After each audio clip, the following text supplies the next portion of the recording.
Dunyo okeanining maydoni qanchani tashkil etishini bilasizmi? 361 million kvadrat kilometr.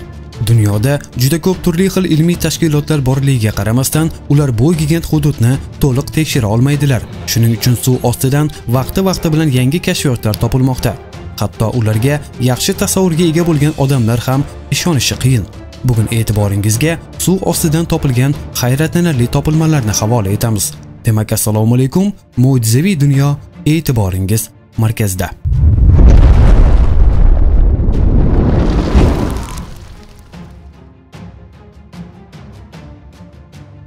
Sirli izlar. Joriy yilning sentyabr oyida Tinch okeanining Gavayi va Meksika o'rtasida tadqiqotchilar suv ostida 4 kilometr chuqurlikda juda g'alati izlarni topdilar. Ularni maxsus suv osti robotlari yordamida topishga muvaffaq bo'lishdi. Izlar Angliyaning Southampton okeanografik ilmiy markaziga jo'natildi. Suratdagi izlar kichik bo'lishiga qaramay, ularning uzunligi 2,5 metrni tashkil etadi. Chuqurligi esa taxminan 30 metrga teng. Eng yomoni shundaki, izlar baliq yoki dengiz hayvonlari tomonidan qoldirilgan bo'lishi mumkin. Lekin ilmiy izlanish natijalari shuni ko'rsatdiki, bu izlarni dengiz hayvonlari qoldirishi imkonsiz ekan. Bundan tashqari tahlillar natijasiga ko'ra, izlar tasodifiy taqsimlanmaganini ko'rsatdi. Ya'ni kimdir yoki biror narsa izlarni bir xil o'lchamda qoldirgan. Savol: hozirgi paytga qadar o'rganilmagan kimsa kim? Albatta, bu izlarga boshqacha ko'z bilan qaragan insonlar ham topildi. Ularning aytishiga qaraganda, izlar yerliklarga tegishli emas. Sizcha, siz nima deb o'ylaysiz? Yorqin akula. Boshqa jonzotlar atrofimizdagi dunyoni qanday ko'z bilan ko'rishini hech o'ylab ko'rganmisiz? Lekin olimlar bu haqda o'ylagan. Ular qisqa vaqt ichida mushuksimon akulaga suv osti kamerasini o'rnatib, ularni ko'rish qobiliyatlarini o'rganishdi. Tadqiqot chog'ida chuqur suv ostida aql bovar qilmaydigan akula paydo bo'ldi. Bundan tashqari boshqa baliqlar va marjonlar ham borligi aniqlandi. Ular qorong'ilikda sirli yorug'lik chiqarish qobiliyatiga ega edilar. Ular biofluoressensiya deb ataladigan maxsus jarayon tufayli yuzaga keladi. Akulalar o'z turlarining shaxslarini kuzatish va juftlarni topish uchun yorug'lik chiqarishadi. Sizda allaqachon savol paydo bo'lgandir. Agar akula suv ostida yashasa, u holda akula yorug'likni qayerdan olishi mumkin?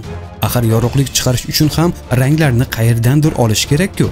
Aniqlanishicha, bu akulalar yorug'lik bilan aloqa o'rnatishi ma'lum bo'ldi.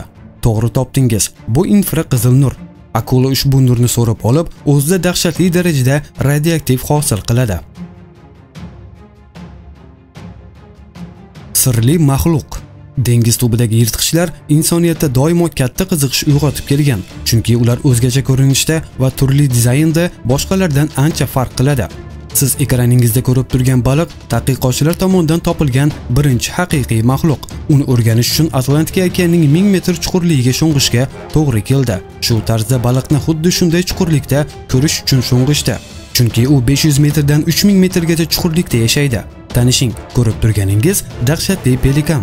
Bunga o'zingiz ilon shaklidagi jonivor deb nom qo'yishingiz mumkin. Shuningdek, uni boshi xuddi gazli shar kabi ishadi. Bu baqaloq boshli pelikan og'zini xuddi sumka kabi ochadi va yirtqich kutishni boshlaydi. Ammo oxirgi tadqiqotlar shuni ko'rsatdiki, bu jonzot shafqatsiz va faol ovchi ekan. Boshqa dunyoga portal. Suv ostida chuqurlikda joylashgan g'orlarni o'rganish har doim katta qiyinchiliklar tug'diradi. Bunga ajablanmasa ham bo'ladi. Hatto hozirgi kunda ham okean chuqurligi o'z ichida ko'plab sirlarni yashirib kelmoqda.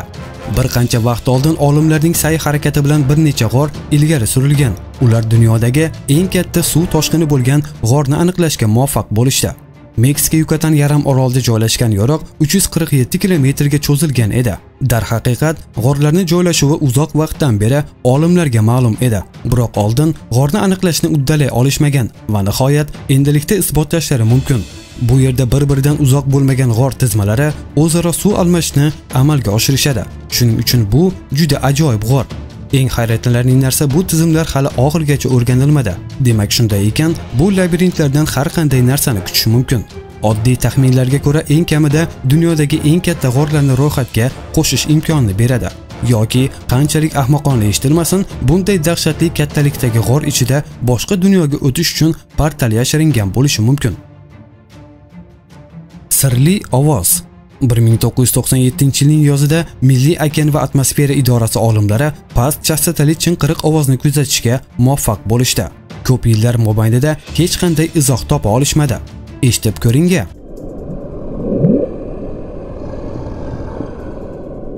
Hozirgi paytda tadqiqotlar amalga oshirildi va ovoz manbai Janubiy Amerikaning janubiy qismida joylashgan ekan. Uning umumiy xarakteriga ko'ra ovoz jonli maxluqot tomonidan yaratilgan bo'lishi mumkin, biroq bunday tovushga ega hech qanday hayvon ma'lum emas. Olimlar tupikka kirib qolishdi, oxir-oqibat aysbergning ovozining sirli manbasi ekaniga ishonishdi.